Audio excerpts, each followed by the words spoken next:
Umuulan sa labas. Good morning pala mga Mars and Pars. Another rainy day. Uy, ang sarap matulog nito, Mikso. I don't like it. Hey, do you have... yeah, you have that shoes there. Yeah, you remember? Yeah, but I don't need it. But you need to wear that paksumpi, kengat. Because it's raining today. No, Ha? only halamin. Lamin ka dyan. Warm daw mga Mars. Ang lamig-lamig. Ayan o. Naka-gloves ako kay malamig. Nilalamig ako. Jag skulle med lam. Yeah, you don't feel cold because you have a hat, jacket, and gloves. That's why. But without gloves, you're already complaining now that, Mama, I feel cold. Okay. Mama, I'm not cold. Malis na si Pars. Why? Maaga si Pars sa work ngayon. Mas gusto ko yung ganito ang schedule ni Pars mga Mars. Kay tuwing hapon, natutulungan niya ako ba kay Mikso, tapos sa loob ng bahay, yung mag-prepare ng food. Eh pag gabi na siya umuwi, pagod ka na nga sa work, ikaw pa lahat dun sa loob ng bahay. So sabi ko sa kanya, mas gusto ko yung ganito schedule mo. Pero paiba-iba kasi ang work schedule nila mga Mars. Baka next week, iba na naman yung schedule nila. Ay, ang lakas ng hangin. Kailangan ko na naman sumigaw para marinig nyo ako mga Mars. Hindi lang hangin yung maririnig nyo sa akin. Baka i-bash nyo ako. Yan. Hindi kasi malagyan ng microphone yung aking camera Mars, yung GoPro. Actually, meron akong binili na microphone sa bahay. At kahit ilaw mga Mars, kaya lang yung lagayan niya ay kailangan ko bilhin separate at yun ang hindi ko mahanap sa Temo. I-check ko muli sa ibang shop. Baka meron kay hindi pala yun siya isaksak dito talaga sa camera. Parang different siya na part ng GoPro, pero kailangan lang talaga lagyan ng yung parang case niya ba, so doon ilalagay yung microphone at light. So pasensyahan nyo na mga Mars, inaayos ko naman po yung camera ko para mas okay sa inyo panoorin, pero minsan kasi hindi ko talaga maiwasan, lalo na lagi ako busy, dami kong iniisip. Tapos ngayon pala mga Mars, si Mikso natin ay pinasundo ng caretaker niya bandang alas 2 ng hapon mga Mars. Alas 4 na ngayon. So tumawag si Par sa akin na si Mikso susunduin niya na dahil ayun, nagkasakit si Mikso natin, ubo daw ng ubo at wala daw gana kumain at matamlay daw siya. And then nung pinapalaro, ayaw na din maglaro ni Mikso, so wala daw siyang gana talaga. Kahit lunch, hindi daw po kumain si Mikso. Friday kasi mga Mars, sinabihan na ako ng caretaker nung sinundo ko si Mikso na anytime baka daw magkasakit yung mga bata dun sa room nila or yung sa area nila, kasi per room yun sila dun Mars, may group, may group 1, group 2, si Mikso nasa group 4 at meron daw virus dun sa kanilang group. At that time pinauwi lahat ng gamit ng mga bata, like yung stuffed toys, mga damit na nila Mikso doon, yung lalagay namin doon, at pinalabahan nila kay mabilis daw makahawa yung virus na yun o yung sakit na yun. So sinabihan din ako ng caretaker na just be prepare na lang anytime baka magkasakit si Mikso, kay ang dami daw nagkasakit sa kanilang grupo. So ito na nga mga Mars, ina-expect ko talaga to na mangyayari, kay sinabihan na nga ako, pero hindi ko ina-expect na ganito pala siya kabilis mahawa. So nagpapabili si Pars natin ng food para sa ating mixo kay wala daw gana. Wala daw talagang kinain doon sa daycare. Ang kinain lang nung araw na yon, ang kinain lang ni Mixo ngayong araw na to mga Mars ay yung bread na ginawa ko sa kanya kanina umaga. So dadaan muna ako ng Lidl. Dito na ako sa bahay Mars. Haggard versa sa yung maringkili niya. At ano naman itong pinag-order ni Pars sa niya?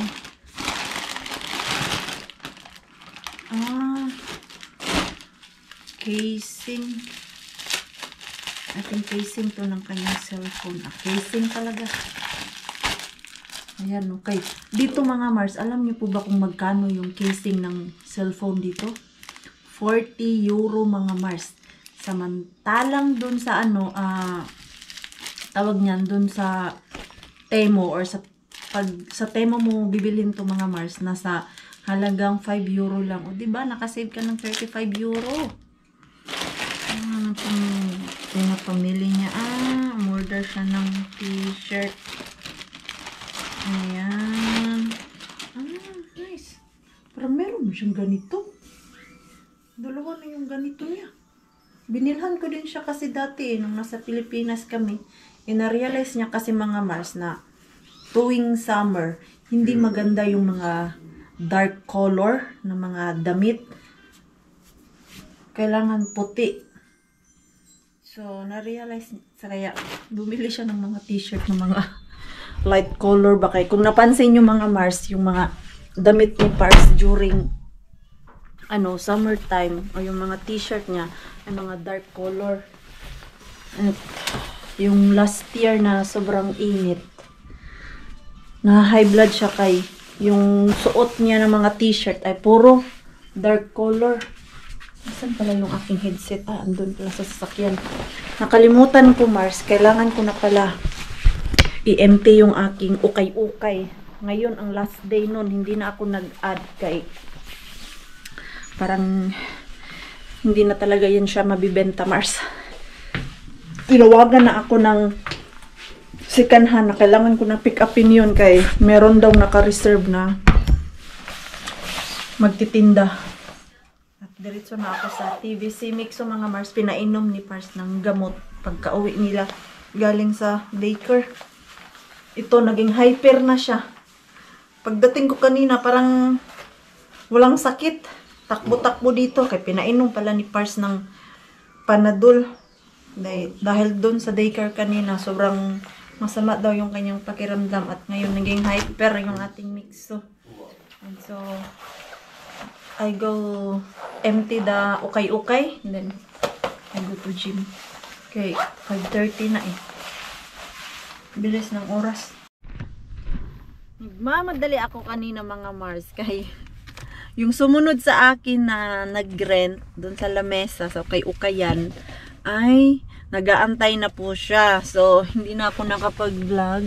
Ayun na po yung mga binenta ko doon sa ukay-ukay or sa second hand shop.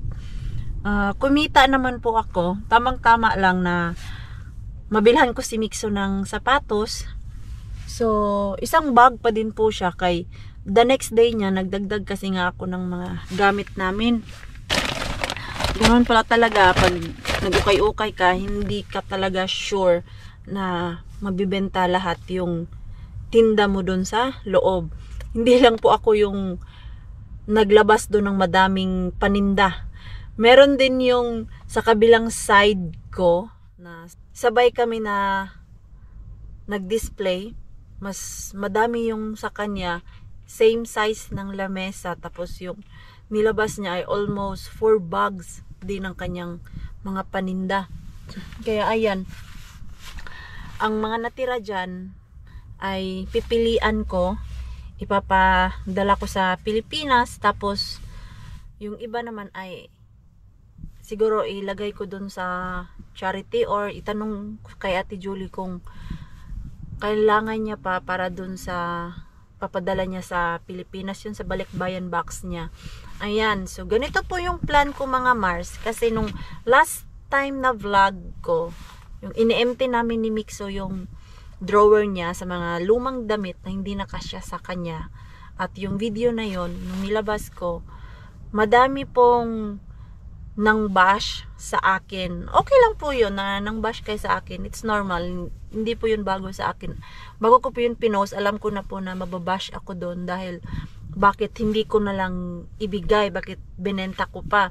Kasi Mars, ang plan ko that time ay ibebenta ko muna siya at yung sobra, yung mga hindi na benta talaga, yun po yung ibibigay ko or idodonate ko or ipapamana ko sa iba. Yung iba dyan na maliit, padala ko dun sa apo ko sa Pilipinas, kay 2 years old yun siya. So, pipilian ko pa yan.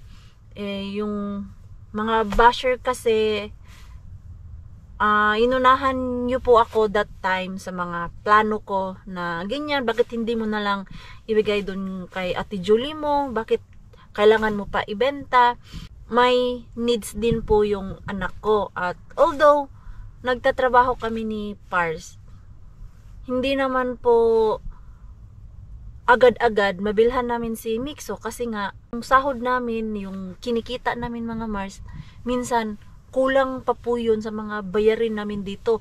Minsan nga natatawa na lang ako na ganito pala yung buhay, na may trabaho ka, nakakasahod ka, pero pag dumating na yung sahod mo Mars, parang hangin lang na dumaan sa kamay mo, sa pitaka mo, sa bangko mo, kay nakalaray yung mga bayarin Mars. Hindi ko maintindihan na bakit ganito.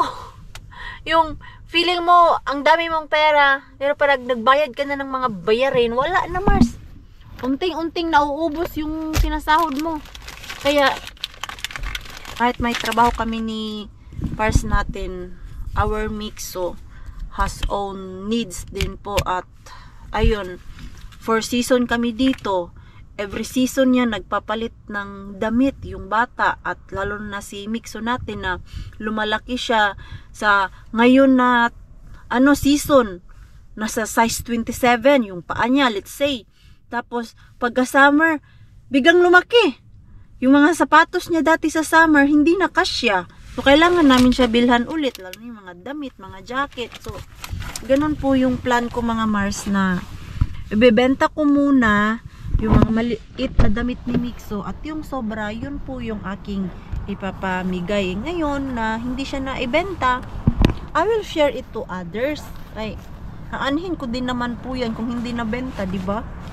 So, minsan lang po kasi Mars, wag po natin unahan yung ibang tao sa mga desisyon. Kay may sarili po tayong desisyon Mars. Kaya ako ngayon ay mag-gym na kasi nandito na ako sa labas. Para mamaya hindi na ako pabalik-balik lumabas dito. Ay, ano oras na?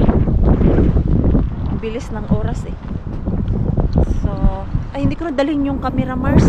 Kaya wala akong bag, hindi na ako nagdadala ng bag pag nag-gym ako. Binibitbit ko na lang yung aking sapatos. Ay, grabe.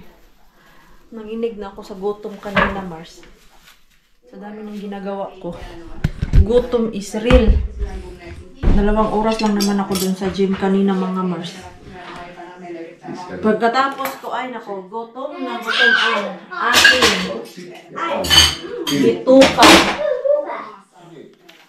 Dami na naman mga abubot na dumating dito.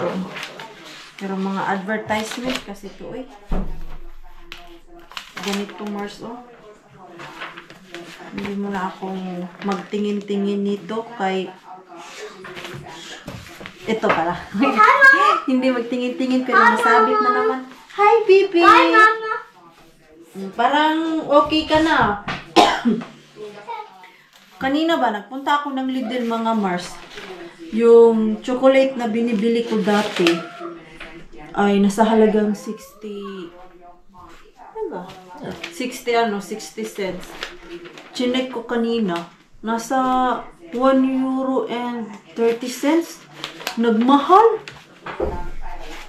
Di na gaya dati ba na affordable pa. Mahal na talaga ngayon Mars, kay kahit saan ay tumaas talaga yung mga presyo ng bilihin. Wala, o yun lang pala. Akala ko may maganda. Rakas? Yeah. I don't understand this Eastern chocolates. Yeah. So early, the expiration. Really? Yeah, June 30. Really? I did not know that. I was like, You need to check like many places. Of course, there have to be also like new product. yeah. Yeah. I was like, oh So my. short. So short. It is. And this month is April. Yeah. It really is. I wonder why. Oh, why? I don't know.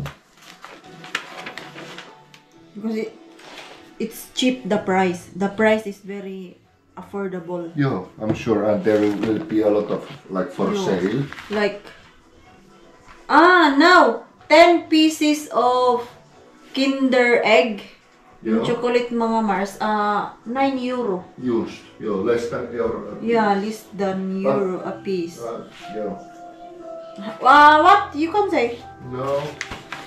It breaks easily. Eggs. The eggs, yeah, it's not nice to give it to Philippines when you put it like in the box. Yeah. Yeah. It will be problem. Yeah, it's like, oh Yeah. my god, it's not nice. And that's also nice like that. Yeah. Yeah. Si Mixo natin at Pars mga Mars, dito lang sila bukas sa bahay. Hindi na kay sick leave si Mixo. Ano ba bukas? Thursday? So Thursday and Friday. Dito lang silang dalawa. At ang Mama Twinnie ay mag-work. Sabi ni Pars, siya na daw dito ang magligpit. Parang hindi ko kaya tutulugan na ganito yung kusina. Minsan naman, pag hindi na kasya dito sa dishwasher namin, pinapabukas ko na lang yung mga hugasin. Pero binababad ko dun sa lababo para hindi manigas yung mga pagkain at hindi mangamoy ba. Pero ngayon, hindi ko kaya tignan yung kusina namin, Mars. Ligpitin ko na lang to.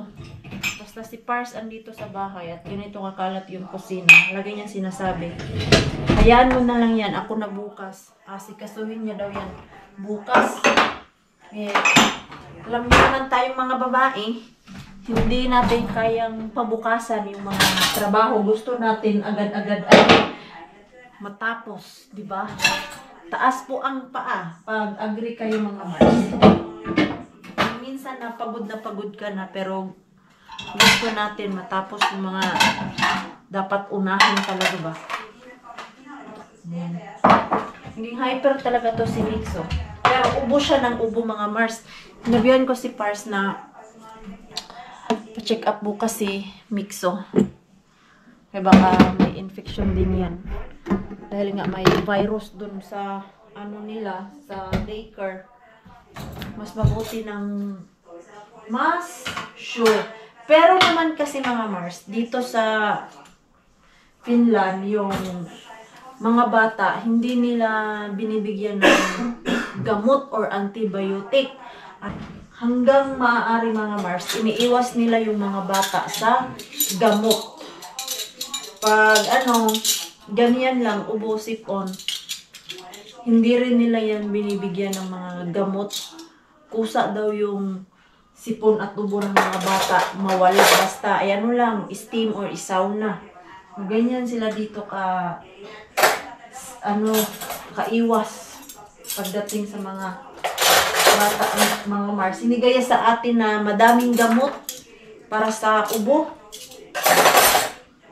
Na isang linggo inom ng bata, tanggal. May gamot dyan. Naubos na ni Mixo dati yung isang bote, pero yung ubo at sipon niya, andyan pa din, hindi nawala. So, nagsawa na lang si Mixo kakainom ng gamot kay medyo may masamang lasa, hindi siya masarap. Wala, hindi pa din nawala yung ubo ni Mixo. Di gaya dyan sa atin. At yung dati, gamot dyan sa atin mga Mars na pinapainom natin sa ating mga anak. Lagundi. Yung lagundi mga Mars. Nakaubos na din si Mixo dati ng 2 lagundi na bote pero hindi nawala yung kanyang ubo. Ay. Work tayo. Mag-send tayo ng bills Mars sa ating customer. Nakalimutan ko. Dami kong tao. Nagtawanan na lang kami ni Pars kay. Ang nasa isip namin, napadalhan ko na ng bill yung customer. And then, ma-realize ko pala, ay, naku naman. Hindi pa pala ako nag-send ng bill sa ating customer. Nag-aantay ako, Mars, na may tumawag ba para sa spring season na magpalinis ng kanilang window. Wala pa man, oy. Maybe it's not yet ready. Sana meron. Nito. Nag-start na yung pagiging matamlay niya mga Mars. Nako naman. Rakas! Yeah. Maybe tomorrow you try to call doctor? Or how you think? I think it's virus, so there is not Yo. much of what they can do. Because I remember that last Friday, the caretaker, Yeah. there is virus. There is virus, like there is not much to do but stay here. At least he's not fever and anything like that, so no need to worry. Yan. Ganito, Mars. Kanina natakbo-takbo. You're hot? Pero kita mo talaga sa mukha niya na may sakit siya. Ay, sus, try daw. Kay hot daw siya. So you have fever? Ito, gustong-gusto magkasakit. Akala mo naman, ang easy magkasakit. Namita. Dal-dalo. Mika? Ha? You have fever? Fever, ikaw? No. You are lazy to go to daycare? No, I'm lazy to go paper. Hindi. No, I'm lazy to go the toilet paper. Ito toilet paper. Where's the puppet? Don't do that. Toilet paper. Toilet-y. Toilet. Let me poop on you on the toilet. No. Let me poop on your poopy.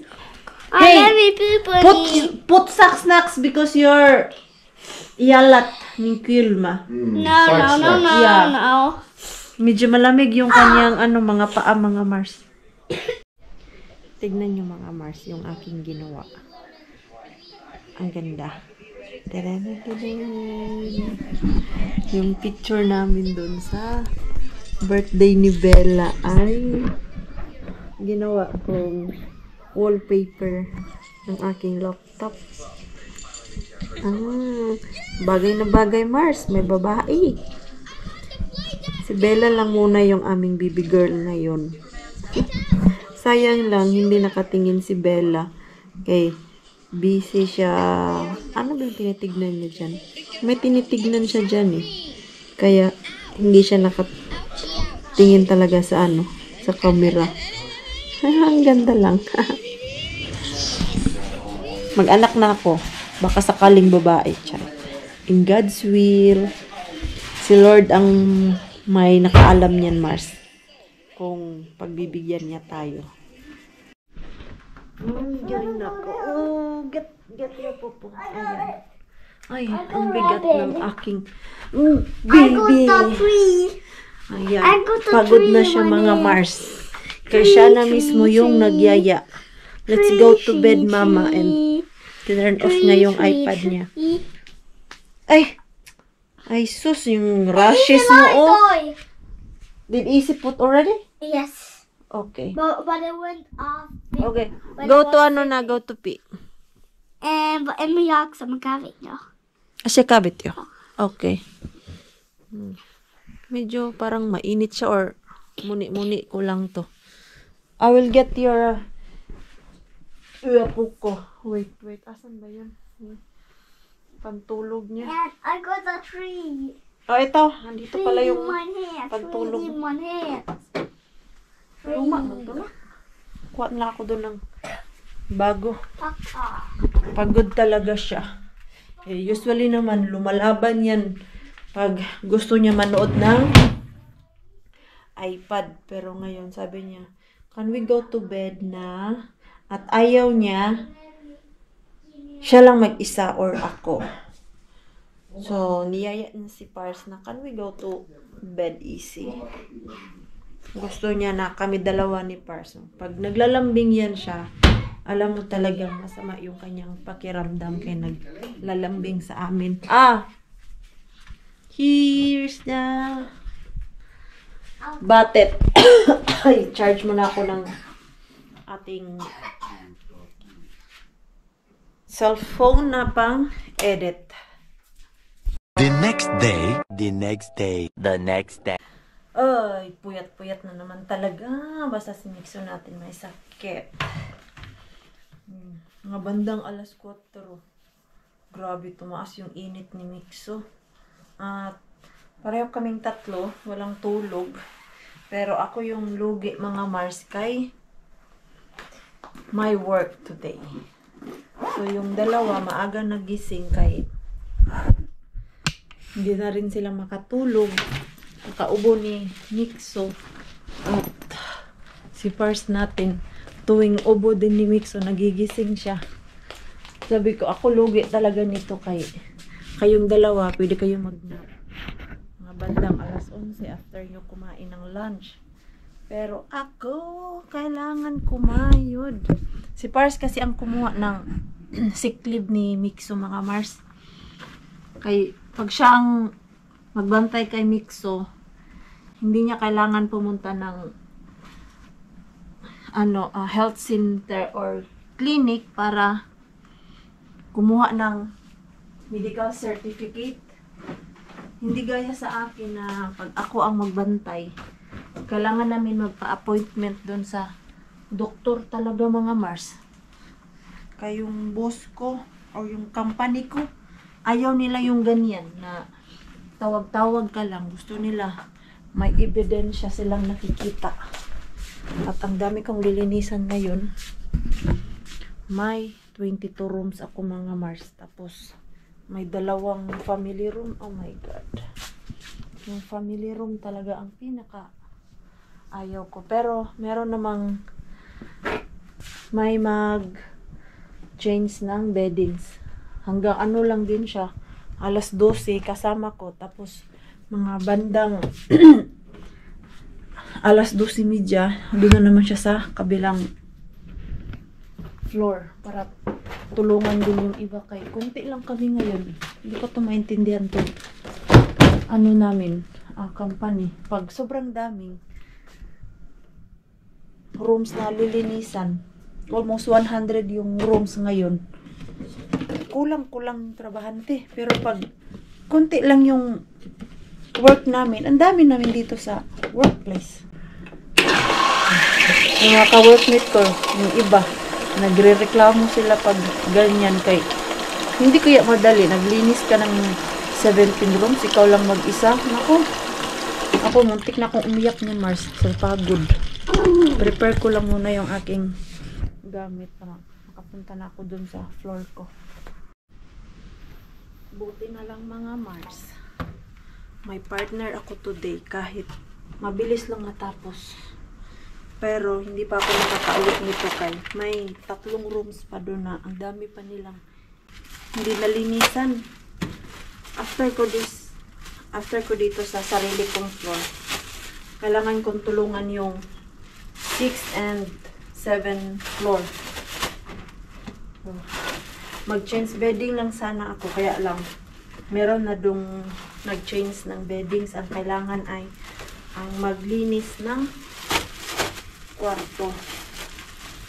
Kuha lang ako dun ng more trapo.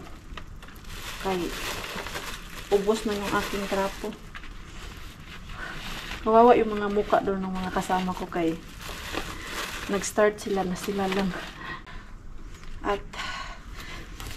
Nakakuha ako ng grasya sa kwarto, mga Mars. Iniwan ng customer isang beer. Malaki pang beer yung iniwan. Dalhin ko yan. Bigay ko kay Pars. Dalhin ko lang yung basura. Punta ako doon sa kabilang floor. Buti na lang, madami yung aking baon. So, kung hindi ay, alboroto na naman ako sa gutom.